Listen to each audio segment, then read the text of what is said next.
Bueno, ahora queremos invitar a compartir también la conferencia, que el motivo, digamos, de esta actividad, a la profesora María Emilia Tillú Merino.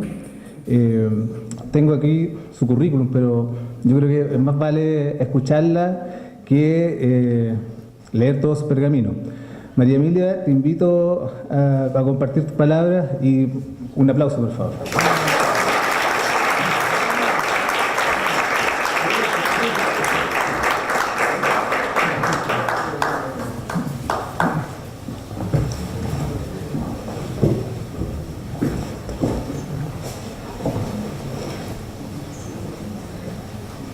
Bueno, muy buenas tardes a todos, a todas. Es increíble haber escuchado esta historia y ver que en un montón de partes estoy yo también. Desde el magíster en Ciencias Sociales Aplicadas que hice en París 12, desde Manuel Lagos, pasando, no sé, por ver que hay estudiantes que uno tuvo que hoy día son doctores, autoridades queridas, muchas gracias también por compartir hoy día, que los he visto en otros momentos. Parece que los lazos de amistad se cruzan por distintos lados, que la vida tiene unas sorpresas extrañas, como dice por ahí Manuel Miguel, como Blades, ¿no?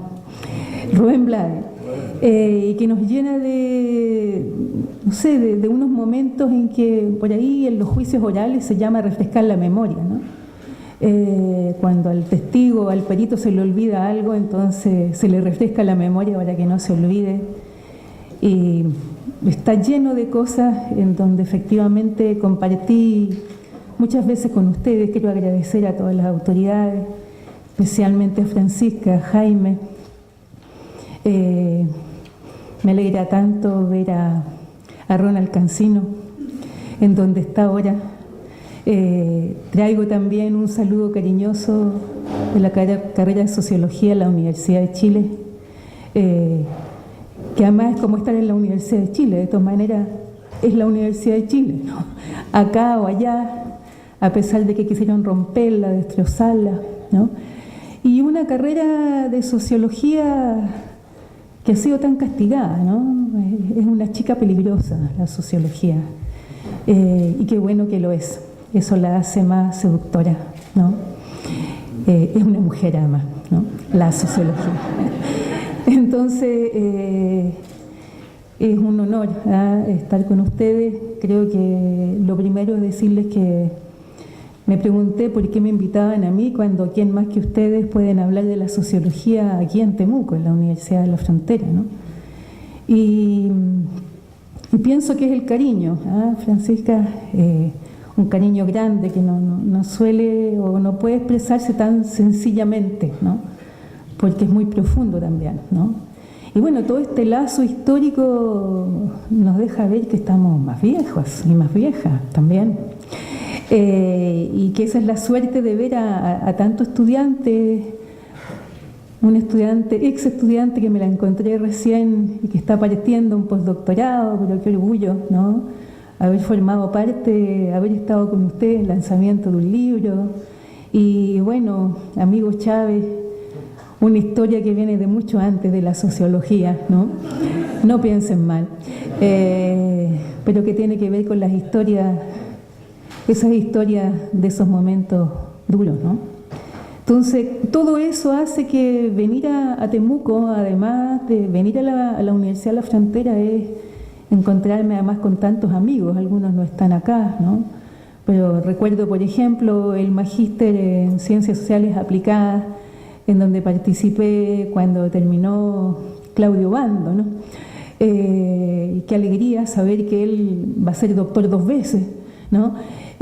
Ahora en la Universidad de Chile, y eso es el lazo fundamental que agradezco, ¿no?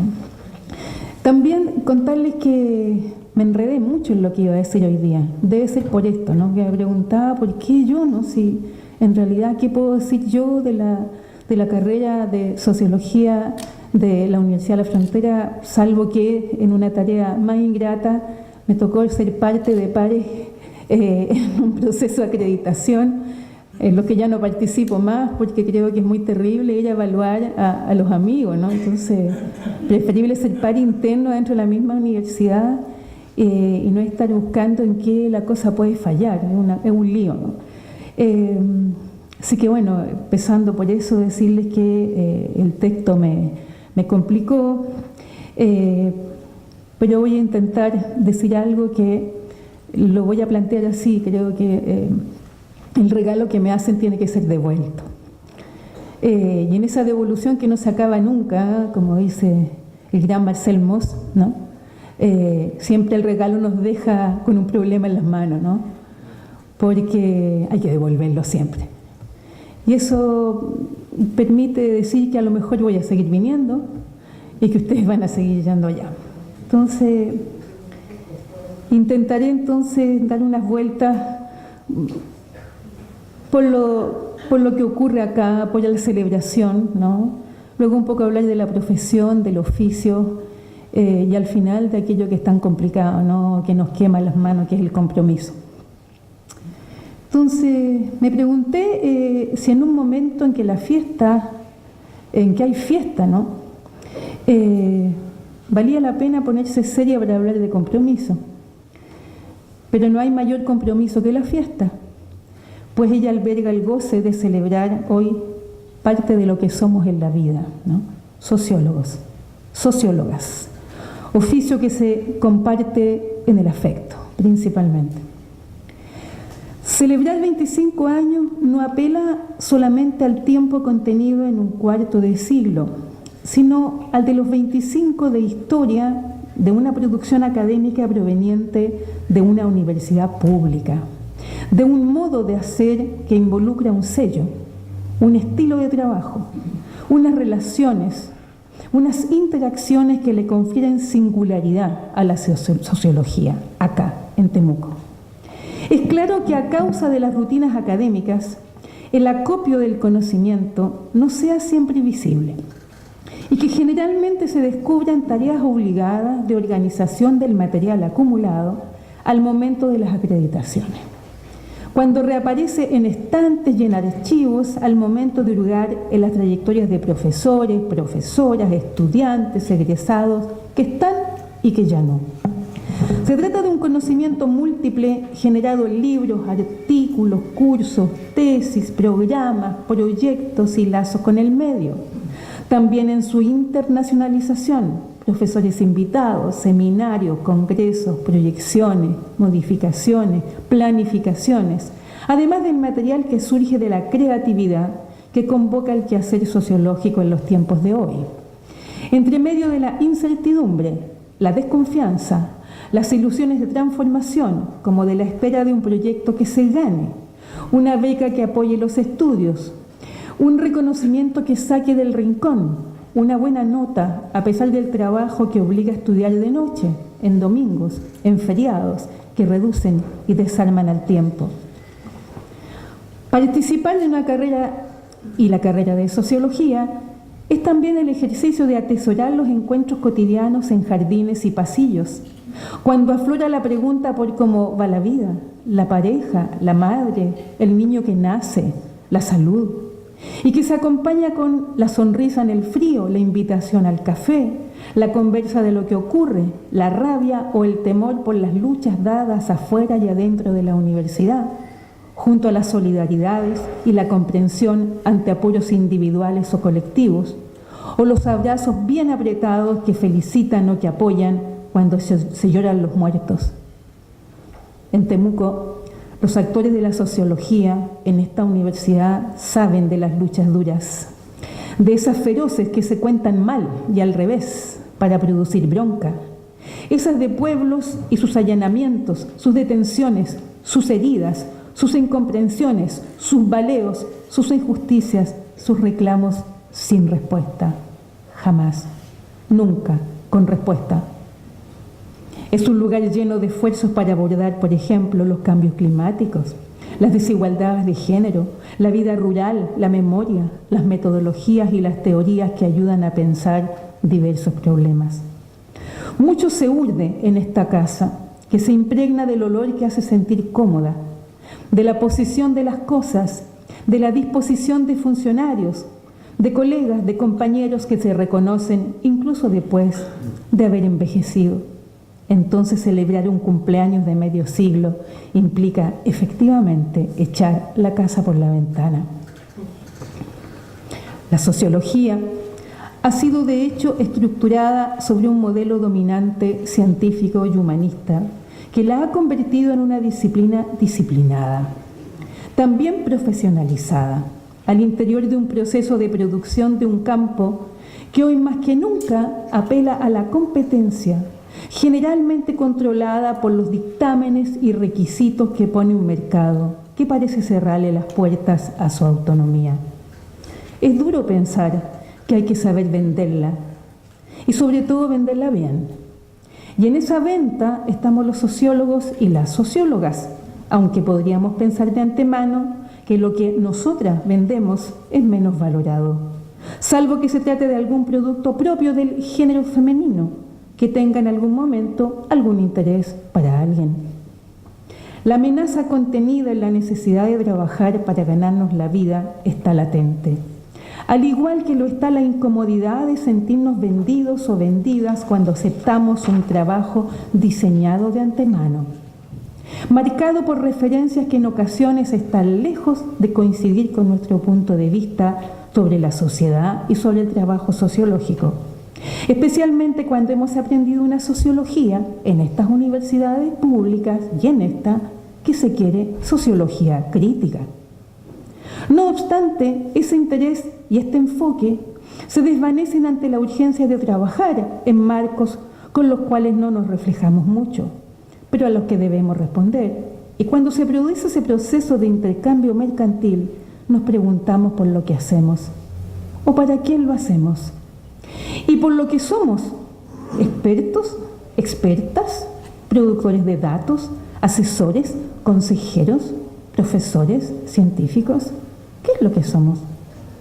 El deseo de autonomía nos persigue, pues sabemos que la sociología obedece a las demandas sociales que deberían merecer toda nuestra atención, pero las urgencias acarrean necesidades, y ellas familias, y ellas escuelas, y ellas enfermedades, y tantas cosas más. Las condiciones de trabajo no siempre son las mejores, y en ellas somos solo hombres y mujeres comunes y corrientes, ordinarios, diría Wittgenstein. Solo que advertimos con más dureza la verdad que encierran los textos cuando a ellos los conocemos y nos hablan de la flexibilidad y de la precariedad que consiguen volvernos algo tristes frente a un trabajo que no queda exento de ser o de haber sido un trabajo flexible. Digo esto porque ¿quién no ha sido profesor taxi? Y yo podría llegar profesor taxi colectivo. Experimentamos aquella inseguridad social a la que refiere Robert Castell, esa que fragiliza y vulnera a causa del desasosiego subjetivo y constante por el porvenir, que nos desmoraliza pero también nos desmoviliza. Nos encerramos en el trabajo, permanecemos atados al cálculo de la supervivencia de aquella inseguridad social, entendida como una condición subjetiva, como una nueva forma de dominación reflejada en la moral universal del trabajo precario, sometido, que supone cuidar el trabajo trabajando.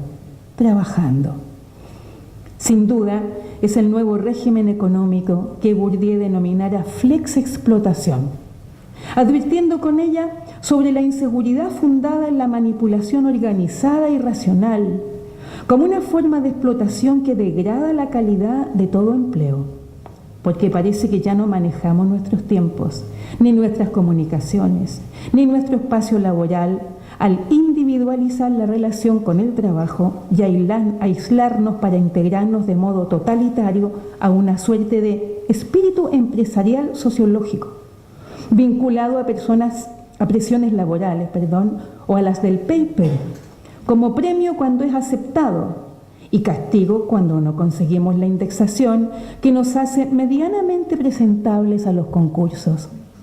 Lo mismo ocurre con los proyectos oficiales, que nos agobian cuando los pensamos, cuando los entregamos, cuando los esperamos y nos vuelve culpable cuando no los obtenemos. Y en este camino, La autonomía de la sociología queda entrampada en el ejercicio del trabajo profesional, en el deber de respuesta frente a lo que la gente nos pide y en las obligaciones de un campo regido por estándares internacionales provenientes de otras ciencias que nos posiciona siempre desfavorablemente a la hora de ingresar. Y así trabajamos, a sabiendas que la sociología proviene de las transformaciones políticas, sociales e históricas que la hacen la principal preocupada por resolver problemas, cuyas injusticias provocan desazón y sufrimiento social en las personas. Frente a ellos podemos acercarnos o distanciarnos, solo que no podemos ignorar que la producción de conocimiento y el compromiso están siempre relacionados. Tal vez para muchos de nosotros la práctica de la sociología sea mucho más que la respuesta al mercado continuo del paper, especialmente cuando gozamos con el libro, al leerlo, al olerlo, al tocarlo y al hacerlo. Con todo, intentamos responder a las demandas sociales, tanto a las que nos solicitan porque son visibles como a las que no son formuladas, y que apelan a sumergirnos en distintos contextos y momentos para buscar lo que está más allá del dato que se nos da, de la palabra que escuchamos, de la mirada que observamos, para extraer lo que subyace a toda injusticia y tratar de mostrar la historia de los hechos repetidos que el olvido consigue enterrar. Y por eso no vale la actitud fría o segura cuando un hecho se observa desde el exterior, lo que supondría que suspendemos nuestras propias representaciones del mundo para reconstruir aquellas que caracterizan al grupo observado o analizado. Sabemos que los sufrimientos se naturalizan, se normalizan y devienen la vida cotidiana misma, y ello hace a nuestro trabajo un trabajo arduo, pues debemos constantemente pellizcar el pasado para entender el presente. Si seguimos la concepción bachelardiana de la ciencia entendida como una labor de develamiento que reconozca los obstáculos para derribarlos y continuar el camino de la ciencia. Oficio y compromiso. La etimología del oficio invita a revisarlo, ¿no? Como un concepto en una doble acepción, como un concepto que plantea servir, que contiene también el mysterium o el misterio, que significa el rito, que luego solo después se deriva a la función o al servicio. Se atará así a las personas dotadas de conocimientos, a los artesanos, los obreros, el arte o la corporación, esa medieval del oficio, que traduce y enseña el manejo, el dominio de un savoir-faire. Luego, una acepción contemporánea vinculará el oficio a la utilidad, la necesidad, el arte de lo que está destinado a cumplir con una necesidad, esa de los otros, no la mía.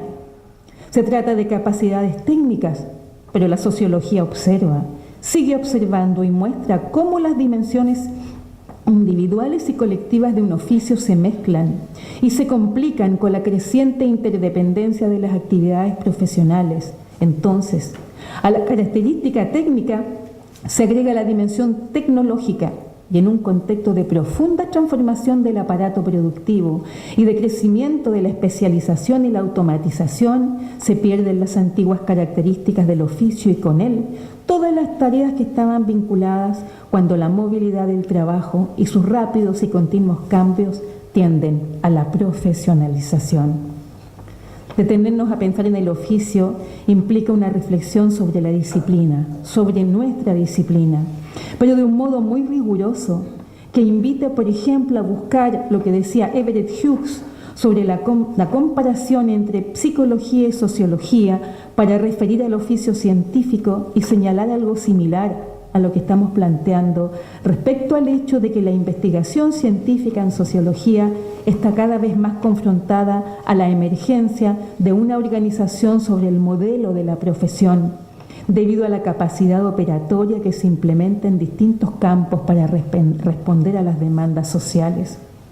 El oficio de la sociología sigue invitando a la artesanía, al equivocarse, al uso de herramientas diversas, a usar aquellas que consigan resolver aquello que las ya conocidas no lo pueden. Empuja también a deshacerse de las seguridades repetidas en actos formales. Invita a la crítica armada en grupo, al aprendizaje de la mirada en las manos expertas y a detenerse y callar para recoger y guardar lo que no se había visto y que efectivamente crea soluciones a lo que se suponía desarmado, deshecho, inservible. Luego será posible deshacerse de las creencias, de la doxa aficada en el cuerpo y en la cabeza. Ello libera. En el 68, en un momento muy especial, Bourdieu, Pascal y Champollion publicaban El oficio de sociólogo y planteaban una sociología autónoma, científica, universalista, que tuviera un lugar, pero en un momento en que había escaso reconocimiento en la sociología en Francia. El rol de sociólogo, decían, es la del analista que se opone a cualquier ejercicio que obstaculice la búsqueda de autonomía. Pero dejaban claro que investigar es un ejercicio espinoso. Lo decía también Norbert Elias cuando señalaba la dificultad de un agente social que actúa sobre los demás. Lo cito: si para comprender, decía Elías, la estructura de una molécula no necesitamos saber lo que significa sentirse como uno de sus átomos, es indispensable, cuando queremos comprender el modo de funcionamiento de los grupos humanos, tener también acceso desde el interior a la experiencia que las personas tienen de su propio grupo y de otros grupos. Cierro cita. Una mirada crítica de la sociología sobre el mundo es importante. Nutre y produce sentido crítico en el sentido de Boltanski. Muestra los desajustes entre lo que plantean las instituciones y la realidad de su funcionamiento. Aún cuando se suelen omitir los elementos, los presupuestos o los enfoques que hacen posible a la crítica para luego hacer explícitos los principios a los que dicha crítica refiere. Reconozco cuán importante es este ejercicio de objetivación, no solo para el trabajo que nosotros hacemos, sino para la sociología misma, que sigue estando en ese riesgo constante del olvido de la historia de quienes han sido olvidados. Comprometerse con lo que se olvida será siempre un riesgo, porque el objeto parece escaparse. Es decir, parece que estuviera siempre suelto, y ello nos obliga a tratar de entenderlo siempre por fuera, como si nunca estuviéramos seguros de este objeto que estamos intentando aprehender. Y ya para ir terminando, quiero explicar esto desde algo que estoy haciendo ahora y que en realidad me sigue quemando las manos y la cabeza, ¿no? Esto lo he sentido de modo muy específico estos últimos años con el esfuerzo siempre incompleto, muy incompleto, de entender qué es el racismo. Hasta hace poco entendí que el objeto era ese. Cuando lo vi venir, sentí que se me venía encima, como algo muy grande. Solo comencé mirando en los años 90 cómo cambiaba una plaza de Santiago.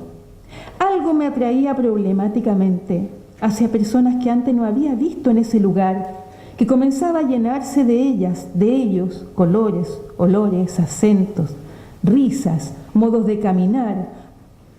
Me senté muchos días a observar en esa misma plaza, en un banco, hasta que un día una mujer se acercó y me habló para contarme de su vida, de su llegada, de sus dificultades. Y comencé a tener en mis manos la vida de otra persona que me confiaba su historia. Y eso me complicaba mucho. Algo había que hacer. Seguí yendo mucho tiempo a esa plaza, atraída por la gentileza de esa mujer que me presentó a otras y a otros que habían llegado antes o estaban recién llegados a Chile. Y enojada por el maltrato que experimentaban. No era difícil observar la pobreza llegada de lejos, ni lo que sus cuerpos decían, ni lo que sus emociones me hacían sentir. Me daba cuenta que lo que estaba haciendo era lo contrario de lo que después entendí tenía que hacer. Estaba mirando a esa persona como otra. Nunca más hablo de esto, de los otros. Y al hacer eso, estaba siendo profundamente racista. ¿Por qué tenía que ver a la otra como una otra y no como una yo mismo? ¿Por qué tenía que pensar que era diferente? Era mi propio sentido común que me jugaba una pésima pasada. Se trata de una acción movida, decía, por esa mezcla de atracción hacia unos y el enojo hacia otros, que me hacía regresar y capturar pedazos de conversaciones al mismo tiempo de movimientos en el espacio que lentamente conocían y manejaban. Supe de sus nombres y sus apellidos. Supe que no tuvieron más nombres y apellidos el día que los denominaron inmigrantes. Supe que eran distintos a los otros, los extranjeros, los bienvenidos, los buenas personas, los invitables a las casas. Me interesé al mismo tiempo por el otro lado, por la mirada chilena, de los chilenos que pasaban por el lugar, en sus reproches, sus insultos, sus miradas de reprobación, sus escupos, incluso los orinaron en la plaza. No había objeto, no tenía por dónde agarrarlo, sentía que algo se construía y me sentía mal con eso, probablemente porque nunca lo entendí bien o no lo podía resolver yo sola. Pero seguían siendo los ellos y yo seguía siendo yo, como yo, y ahí estaba el problema, que debía detenerme a reflexionar. Pasó el tiempo, se habló mucho más de inmigrantes, se convirtió en una moda y se convirtieron, tal como se ha convertido el pueblo mapuche o el aymara o el quechua en objetos de estudio, en objetos de nuestro estudio, como si nosotros nunca fuéramos objeto del estudio de nadie. Había que revisar el material publicado, pero eran los 90 y no había producción escrita todavía, solo unas cuantas conversaciones de quienes estaban interesando en esto que ocurría. Había que recurrir a otras disciplinas, había que recurrir a la historia, a la literatura, a los archivos, a los colegas que conocían algo más, a lo que se había dicho, a aquello que había ocurrido con otros inmigrantes en otros años, en el siglo XIX, por ejemplo, cuando habían sido invitados por el Estado y nunca habían constituido un problema. No quiero aburrirlos con esto. Solo decirles que el objeto que buscaba no era la inmigración, ni se trataba tampoco de un sufrimiento nuevo, ni tenía que ver con las características económicas actuales, ni con los grupos de personas particulares que llegaban a comienzos de los 90, sino de algo que comencé a ver después en el siglo XXI, en el 2005, en el 2006, y que ya lo veía de otro modo en quienes llegaban de Colombia, en quienes llegaban de República Dominicana y de Haití, y que complicaba a los chilenos y a las chilenas que se sentían mal con su color. ¿Qué implicaba esto? ¿Cuáles eran sus fundamentos? El objeto salía y entraba, parecía llegar y escaparse. Había una suerte de guerra que regresaba con cara nueva, pero que refería a la pobreza condenada, a esclavitud nueva, a desigualdades toleradas por todos, a dinámicas de distinción que funcionaban sin ningún problema, pero que se veían en estos nuevos recién llegados que a nadie importaban, tampoco a los sociólogos ni a las sociólogas. Estos no son problemas interesantes para la sociología, al igual que no es interesante preocuparse de hacer un estudio serio sobre los crímenes de los niños en el Servicio Nacional de Menores. Y debería ser una tarea fundamental de sociólogos y de sociólogas hoy. Allí.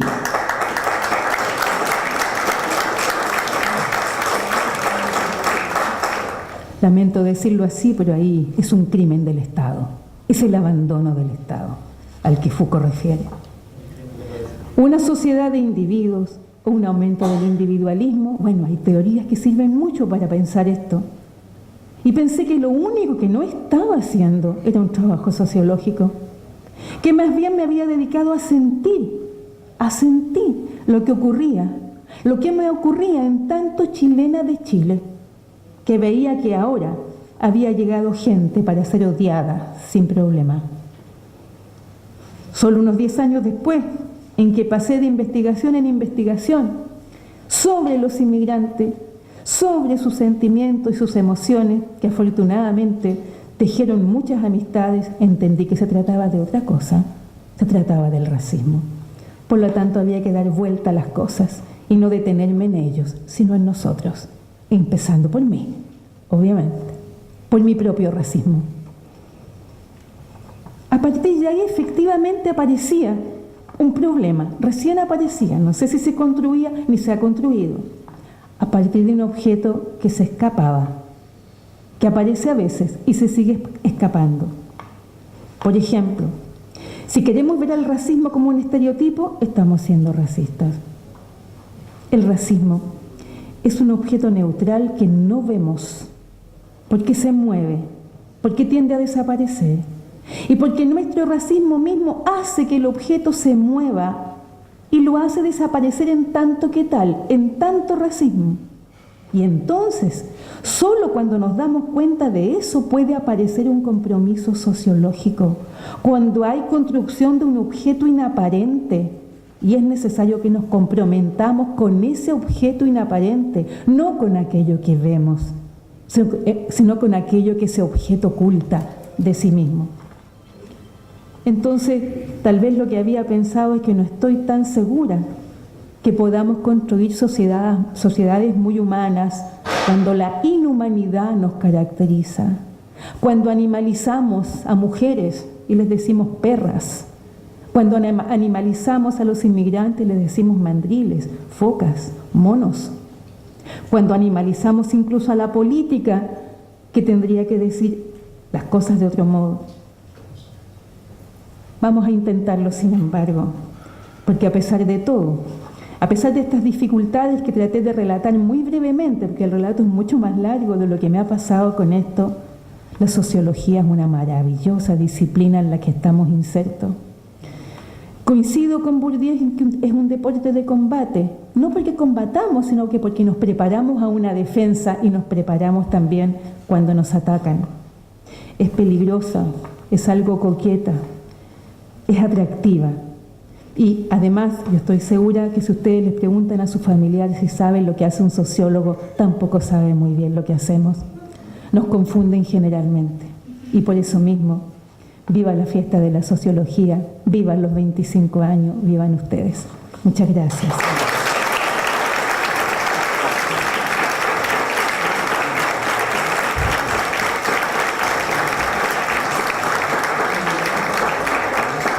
Muchas gracias, María Emilia. Francisca, te invito a que le entregue un reconocimiento, un obsequio y agradecerte. Muchas gracias. Por favor, otro aplauso.